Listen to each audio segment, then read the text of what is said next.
Hey, welcome back. This time another Wizard101 video because there were other worlds that I played that I could have talked about, but I didn't want that to be a longer video. I didn't even want it to be as long as it was.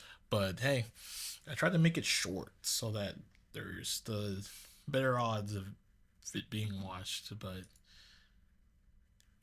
it kind of is what it is. So, looking at the list of worlds, um, two worlds I didn't get to mention that were part of Arc One, Grizzleheim and Wisteria. Now, Grizzleheim, as a kid, I didn't really appreciate it. I didn't even care about it. In fact, you couldn't even pay me to do Grizzleheim. Only reason why I wanted to actually finish Grizzleheim was because at the end of that, you unlock Winter Tusk, and after Winter Tusk, you get your level 58 class pet, and I think a spell. But I really wanted that pet phoenix on my flyer wizard, so I was like, all right, well, fine, I'll do Grizzleheim. I got older, I love it. It's a cool Norse little world with bears and gremlins. It's so fun. The ravens being factored into it's great. This is how I imagine Game of Thrones when I was younger. People would talk about Game of Thrones. Of course, as a kid, I grew to appreciate Grizzleheim kind of as it went on. That is to say, the first few areas when I was like, yeah, I'll drop it. Mostly because the difficulty was very different from the rest of the game. Because they'd be like, hey, this is ideally for level 20. And then you go there and it's like, yeah, that's not for level 20 because I can kill a level 20 boss by myself. What is going on here? And then you just see on the forums, people are like, oh, technically you should come back at level 40 to do this. And I was like, oh, okay. So when I came through as an adult, I just kind of, because I was a necromancer, after I got the the scarecrow, I just kind of steamrolled everything as I unlocked it, just to have it out of the way. Winter Tusk, it got treated as its own world, but it's a part of Grizzleheim. Now, Winter Tusk, gotta say, solid world. As a kid for Grizzleheim, D or F. As an adult for Grizzleheim, honestly, gotta give it a B. It's a fun world. There are some aspects of it where I do feel little slow. I mean, the pacing kind of goes in and out. But overall, it's cool. It's cool. Winter Tusk, oh, it's so much better. As a kid, as a kid, I loved Winter Tusk. I, I, I thought it was gonna be a slog like Grizzleheim. It ended up being fun. So right now, if Grizzleheim for me is a B, Winter Tusk, Winter Tusk is an automatic A. It's an A. Hell, maybe even the A plus. It was fun. You got the critical system that was already fun. I just love watching that critical thing just go off. But even aside from that, learning more about the lore of Mother Raven, um, and just the spiral and getting your class pet and just seeing the wintry area and music from Nick Jonas of the Jonas Brothers, it was all a really good world. I love it. Well, still part of Grizzleheim, but for the sake of this, because it got treated, it was an expansion drop. Therefore, separate review. um, Wisteria. Wisteria came out. I think it came out like after Celestia, maybe and maybe before Safaria. Either way, and I got something to say about Safaria. Ooh, just wait till I get there. But um, Wisteria, as a kid, I didn't even finish it. I never finished it. So I guess kid review, automatic F. I didn't bother finishing it. Um, as an adult, I don't know what they're doing here with this. I guess it's supposed to be like a side world where you can get in just a few levels, have a little fun, a little carbon copy of the experience in Wizard City. Maybe I didn't enjoy it as much because like I was already tired of being in Wizard City because I was free to play for so long. That why would I want to play a carbon copy of that? Bye. And then I went back to Dragonspire or Celestia. Um, Now as an adult, it gets a D plus. It's not like the worst thing ever, but it's definitely the weakest of the world as I play. Um, Really, the only reason why you would want to play through this is if you're just bored or just want to get to Elephant Tower to grind there. That's about it. It's okay. um, there's a there's Aquila. I think is how you pronounce it. Not really a world, kind of a world. Not really. Like you don't get a spiral key. You get there from Cyclops Lane. A little weird. Um, I don't really know. I'm not even gonna rank it. Kid Me never played it because it came out by the time I stopped playing. And I say Kid Me. When I say Kid Me, it kind of goes into teen territory for some of these drops. But um, I never. I quit. I quit like after Safaria released. For context, I came back. It's all right. The dungeons are cool. I like it. Actually, maybe I can't rank it. It's just dungeons, but those dungeons are really fun. It's Greek. Um, Cool challenges, cool drops. Screw it. It gets an A plus. It gets an A. I don't want to do A plus. I want to cap off at A because then I gotta think about the things that I put in A in the last video, and that's a lot of thinking. So I think there's like 4 dungeons there. I haven't done all 4 of them right now. I think I've done 2. Really, I didn't even want to do the second one. Actually, maybe it doesn't get an A. I only did one dungeon that I actually had fun in. The other I didn't bother. Yeah, I take away the ranking. I don't want to rank it. uh, Celestia, I reviewed that last time. Celestia was fun. I love underwater. I love the sharks. It was fun. The new villain that they introduced, can't lie, it was kind of when they first revealed it, but then later on, things got more interesting. Safaria, I don't like Safaria, which is a shame because Safaria is a beautifully made world.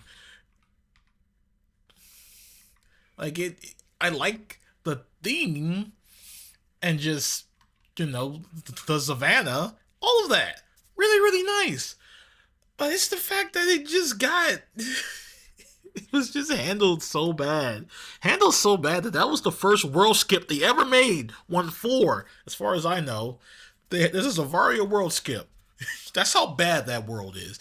And it has nothing to do with the story. It is purely because it will burn you out. Every other quest, probably exaggerating, I don't remember. I just remember this being the main quest. You just had to go and fight the rhinos so many times that it got so ridiculous. There were memes about how bad it got, and it's because of that. I don't even want to make another character as an adult, because I gotta replay that or spend the money, and it's like, no, thank you. I have my necromancer. I'm fine. Um, oh yeah, I forgot. I did make another. I did make a new pyromancer. That pyromancer, he got all the way up to level 100 before I stopped using him. Now my necromancer. Actually, I don't know if my pyromancer reached 100, but I do know that I played that pyromancer for a while when I came back because I was like, oh well, I'm back. Let me play um a class I remember because I played this a lot as a kid. Um, I have more. I remember more of my playthrough with my necromancer because I was able to actually solo more, and it just became a much more enjoyable experience because I didn't have to wait. One cool thing that they added in my absence is a help system where you can queue up, and other people that need help with that dungeon or someone that's just off in Wizard City outside of the market that's just sitting there wanting to help people out for rewards and points can help you. It's cool. it just gets a lot less useful as you go up because people don't want to help you after a certain point. Like, like the last point of it being useful for me was Avalon, maybe, or Azteca. I don't know. All I know is I had to stop. Actually, yeah, it was Azteca because the next world over would be when I stopped playing that Pyromancer. um, I love, speaking of Pyromancer, I guess I can talk about the experience with it. I love Pyromancer. I love fire magic. Love it, love it, love it. It will always be my favorite stuff. I just got tired of it. Um, the spells don't really interest me after Dragon really. Well, actually, Ifrit interests me, but then they kind of nerfed the debuff on it. Um, Stuff after it didn't really interest me as much, honestly. I'll do another video where I just rank major class spells from stuff that I've used. But I just remember Dragon and Ifrit being like the main staples, and everything else I got after were like, cool. Like Volcano is fine. I'd just rather use Dragon. Now, for Necromancer, I only made that Necromancer because by the time I got to Chrysalis, I got tired of trying to solo stuff very slow and painfully and not succeeding in the end or not having people to play with. So I made a Necromancer. I was like, hey, it's been calling to me for decades now. Just never played it because I didn't want to make it.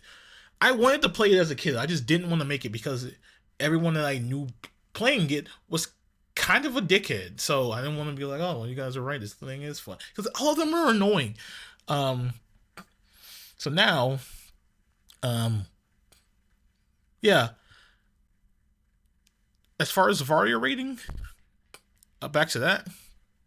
Zavaria, in terms of just how they angered me, the theme and story, B or A. Everything else is F. Now Avalon, I love Avalon. I got to see where Ambrose was from. I love the themes, the Camelot, all that. Really, really fun. That world, it gets an A. I had a lot of fun with that. Especially the time travel, the flashback dungeons. Those were really fun. And it gave me a reason to care about the villain, and it makes me like her a bit more than Malistaire. Because with Malistaire, we didn't really have much, like, in the... Most of the... I feel like a lot of the heavy lifting for Malistaire for why we should care about him came after or, like, at the very beginning of his arc. And it just kind of didn't get much in between. So, next up, Azteca.